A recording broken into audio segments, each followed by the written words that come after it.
This is the ThawHawk temperature sensor.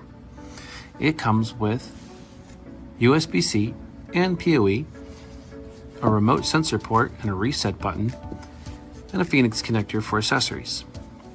Let's set it up.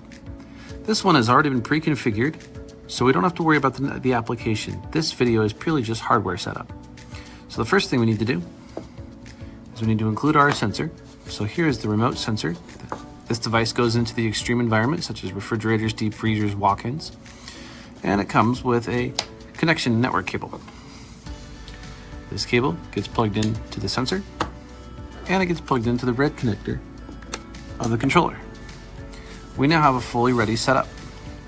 This goes into the environment you wish to sense, and this goes into the environment that has good for Wi-Fi.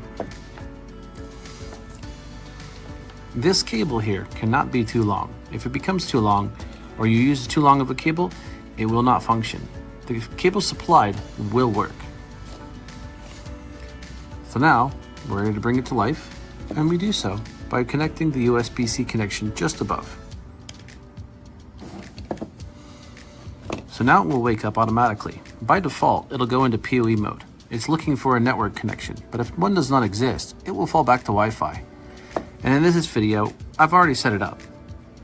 So now it's connected to the network. It'll display its IP address. You can reference that later when it comes time to connecting to the web portal. But as far as this system is concerned, it's ready and off to the races. By default, this device is already reading temperature and humidity. So let's pull that to the side. Now let's focus on the accessory. In this situation, we want to be able to read the door connection. So here's a Phoenix connector. Supplied is a door connector. So we connect the two pins into the Phoenix connector, into the empty slots here. And then we grab a small flathead screwdriver and screw the screws tight.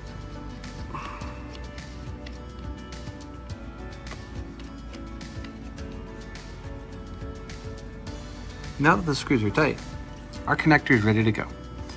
There's a little indicator in the center showing a little door. In between the 70 and the 20, you'll see a tiny little door icon. That's our sensor indicator. So if we close the door is now marked closed, showing a fully closed door. If we open the door, it indicates that the door has been opened. Door is closed, door is open, and that comes from this contact sensor.